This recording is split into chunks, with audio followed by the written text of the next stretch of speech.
Verses 22 to 36. We have here the laws concerning sacrifices for sins of ignorance.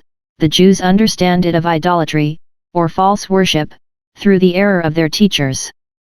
The case here supposed is that they had not observed all these commandments, v. 22, 23. If they had failed in the offerings of their acknowledgement, and had not brought them according to the law, then they must bring an offering of atonement, yet, though the omission had been through forgetfulness or mistake. If they failed in one part of the ceremony, they must make it up by the observance of another part, which was in the nature of a remedial law. 1.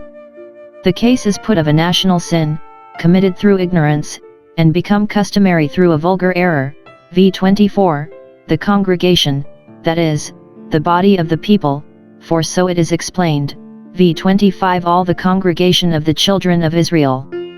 The ceremonial observances were so numerous, and so various, that, it might easily be supposed, some of them by degrees would be forgotten and disused, as particularly that immediately before concerning the heave offering of their dough. Now if, in process of time, upon consulting the law, there should appear to have been a general neglect of that or any other appointment, then a sacrifice must be offered for the whole congregation, and the oversight shall be forgiven, v. 25, 26, and not punished, as it deserved, with some national judgment. The offering of the sacrifice according to the manner, or ordinance, plainly refers to a former statute, of which this is the repetition, and the same bullock which is there called a sin offering, Leviticus 4:13, 21, is here called a burnt offering, v. 24, because it was wholly burnt, though not upon the altar, yet without the camp. And here is the addition of a kid of the goats for a sin offering.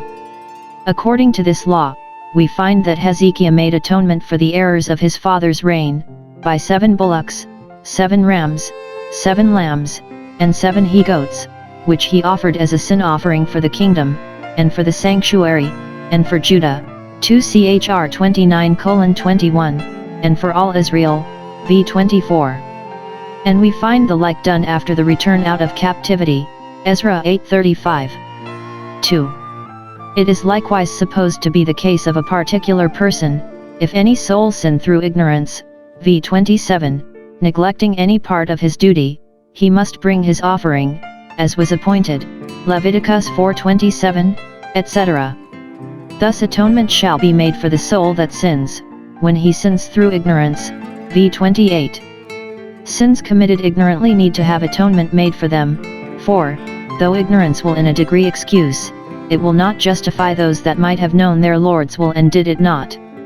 David prayed to be cleansed from his secret faults, that is, those sins which he himself was not aware of, the errors he did not understand, PS 19:12. Sins committed ignorantly shall be forgiven, through Christ the great sacrifice, who, when he offered up himself once for all upon the cross, seemed to explain the intention of his offering in that prayer, Father, forgive them, for they know not what they do. And Paul seems to allude to this law concerning sins of ignorance, 1 Tim 1:13, I obtained mercy, because I did it ignorantly and in unbelief. And it looked favorable upon the Gentiles that this law of atoning for sins of ignorance is expressly made to extend to those who were strangers to the commonwealth of Israel, v. 29, but supposed to be proselytes of righteousness. Thus the blessing of Abraham comes upon the Gentiles. Here is, the general doom passed upon presumptuous sinners. Those are to be reckoned presumptuous sinners that sin with a high hand, as the original phrase is, v. 30, that is, that avowedly confront God's authority, and set up their own lust in competition with it, that sin for sinning's sake, in contradiction to the precept of the law, and in defiance of the penalty, that fight against God, and dare him to do his worst, see Job 15:25. It is not only to sin against knowledge, but to sin designedly against God's will and glory. Sins thus committed are exceedingly sinful. He that thus breaks the commandment reproaches the Lord, v. 30, he says the worst he can of him, and most unjustly. The language of presumptuous sin is, eternal truth is not fit to be believed, the Lord of all not fit to be obeyed, and almighty power not fit to be either feared or trusted. It imputes folly to infinite wisdom, and iniquity to the righteous judge of heaven and earth, such is the malignity of willful sin. He despises the word of the Lord, v. 31. There are those who, in many instances, come short of fulfilling the word, and yet have a great value for it, and count the law honorable, but presumptuous sinners despise it, thinking themselves too great, too good, and too wise, to be ruled by it. What is the Almighty that we should serve him? Whatever the sin itself is, it is contumacy that incurs the anathema. It is rebellion added to the sin that is as witchcraft, and stubbornness as idolatry. The sentence passed on such is dreadful. There remains no sacrifice for those sins, the law provided none, that soul shall be cut off from among his people, v. 30, utterly cut off, v. 31, and that God may be forever justified, and the sinner forever confounded, his iniquity shall be upon him, and there needs no more to sink him to the lowest hell. Thus the Jewish doctors understand it, that the iniquity shall cleave to the soul, after it is cut off, and that man shall give an account of his sin at the great day of judgment. Perhaps the kind of offense might be such as did not expose the offender to the censure of the civil magistrate, but, if it was done presumptuously, God himself would take the punishment of it into his own hands, and into them it is a fearful thing to fall. In the New Testament we find the like sentence of exclusion from all benefit by the great sacrifice passed upon the blasphemy against the Holy Ghost, and a total apostasy from Christianity. A particular instance of presumption in the sin of Sabbath breaking. The offense was the gathering of sticks on the Sabbath day, v. 32, which, it is probable, were designed to make a fire of, whereas they were commanded to bake and seethe what they had occasion for the day before, ex 16:23.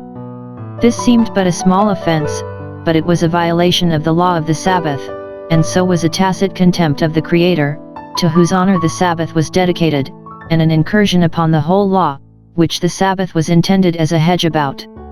And it appears by the context to have been done presumptuously, and in affront both of the law and to the lawmaker.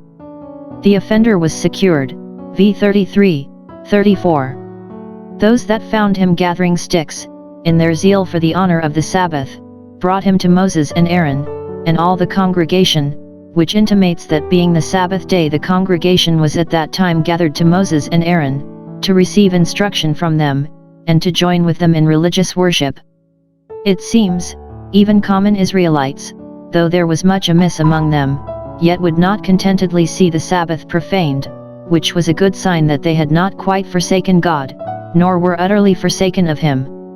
God was consulted, because it was not declared what should be done to him. The law had already made the profanation of the Sabbath a capital crime, ex 31:14, ch 35:2, but they were in doubt, either concerning the offense, whether this that he had done should be deemed a profanation or no, or concerning the punishment, which death he should die. God was the judge, and before him they brought this cause. Sentence was passed, the prisoner was adjudged a Sabbath breaker, according to the intent of that law, and as such he must be put to death, and to show how great the crime was, and how displeasing to God, and that others might hear and fear and not do in like manner presumptuously, that death is appointed him which was looked upon as most terrible, he must be stoned with stones, v. 35. Note, God is jealous for the honor of his Sabbaths, and will not hold those guiltless, whatever men do, that profane them. Execution was done pursuant to the sentence, v. 36. He was stoned to death by the congregation. As many as could were employed in the execution, that those, at least, might be afraid of breaking the Sabbath, who had thrown a stone at this Sabbath breaker. This intimates that the open profanation of the Sabbath is a sin which ought to be punished and restrained by the civil magistrate, who, as far as overt acts go, is keeper of both tables. Cena 13:17. One would think there could be no great harm in gathering a few sticks, on what day soever it was, but God intended the exemplary punishment of him that did so for a standing warning to us all, to make conscience of keeping holy the Sabbath.